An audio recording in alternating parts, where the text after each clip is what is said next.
വൈകുന്നേരം ഒരു 5:30 നേരെ ചേച്ചിൻ്റെ കടയിൽ പോയിട്ട് 4 പഴംപൊരിയും അതുപോലെ 5-6 കാടമുട്ടയും ഒരു ബ്ലാക്ക് കോഫിയും കുടിച്ചിട്ടുണ്ടായിരുന്നു കേട്ടോ.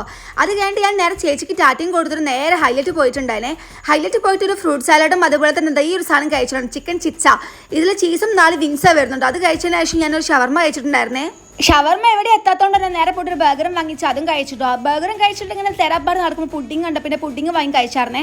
പിന്നെ ഞാൻ ഇടം വെള്ളം നോക്കാതെ ഒന്നും നോക്കില്ല ഗൈസ്, നേരെ നെസ്റ്റോളൊക്കെ വെച്ച് പിടിച്ചു. കാരണം എനിക്ക് അവിടെ ഫുഡ് മേടിക്കുന്നത്, ഫുഡ് മേടിച്ചിട്ട് ബില്ല് ചെയ്യാൻ നേരം ഗൈസ് ഞാൻ ഒരു സംഭവം കണ്ടേ. MS നാച്ചുറൽ പ്രൊഡക്ട്സിന്റെ ഹെയർ ഓയിലിന്റെ കൗണ്ടർ നമ്മൾ നെസ്റ്റോണ് പുറത്ത് ഇവരെ സ്ഥിരം കസ്റ്റമറാണ് ഞാൻ. കാരണം എന്താ പറയുക, എപ്പോഴും ഓയിൽ ഫുഡ് കഴിക്കുന്നതുകൊണ്ട് എനിക്ക് എപ്പോഴും ഡാൻഡ്രഫ് ഒരു ഹെയർ ഫോളും വരും.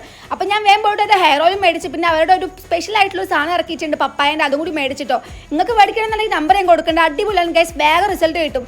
ഇവരുടെ പ്രൊഡക്ട്സ് എല്ലാം സർട്ടിഫൈഡ് ആയിട്ടുള്ള പ്രൊഡക്ട്സ് ആണ് കേട്ടോ.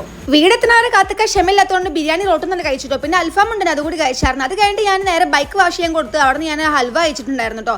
ഹൽവയും കഴിച്ച് വണ്ടി വാഷ് ചെയ്ത് നേരെ വരുന്നവയ്ക്ക് ഒരു കരിമ്പ് ജ്യൂസും പുളിച്ചയും കഴിച്ചായിരുന്നു. അത് കഴിഞ്ഞിട്ട് ഞാൻ നേരെ വീട്ടിലെത്തിയതിനു ശേഷം ഇതാ 4 പൊറോട്ട ഉണ്ടായിരുന്നു, അത് കഴിച്ചായിരുന്നു. അതിലേക്ക് ഞാൻ കോഴിക്കറിയും അതുപോലെ 2 നെയ്പ്പത്തലും കഴിച്ചായിരുന്നു. അതിനുശേഷം 2 ഓംലെറ്റ് ഉണ്ടായിരുന്നു, അതും ഉങ്ങളും തിന്നാന്ന് കേട്ടോ. ഒരു മൂലൊക്കെ ഉണ്ട് കപ്പ ബോറടിച്ചിരിക്കും, കപ്പ കൂടി എടുത്ത് കഴിച്ചാറുണ്ടോ. പിന്നെ ഗുലാബ് ജാമും ഞാവൽപ്പഴം അതുപോലെ തന്നെ സ്ട്രോബെറിയും കേക്കും കഴിച്ചായിരുന്നു. 12:45 സ്വിഗ്ഗിയിൽ ഓർഡർ ചെയ്ത് ഫുഡ് വന്നിട്ടുണ്ടായിരുന്നു. ടെൻഡർ കോക്കറിന്റെ ഷേക്കും ഒരു ഫ്രൈഡ് ചിക്കനും 2 ബർഗറും കഴിച്ചിട്ടുണ്ടായിരുന്നേ. ഇതെല്ലാം കഴിച്ചോണ്ടിരിക്കുന്ന ഗൈസ് ഞാൻ കാര്യം ഓർത്ത്, കാരണം വീട്ടിൽ ചോറ് ബാക്കി നോക്കാൻ വേണ്ടി അടുക്കള കയറിയിട്ട് അടുക്കള കയറിയപ്പോൾ കറി നോക്കിയപ്പോൾ ചോറിന്റെ പാത്രത്തിൽ മൊത്തം പാത്രം കഴിച്ചിരിക്കുന്നു.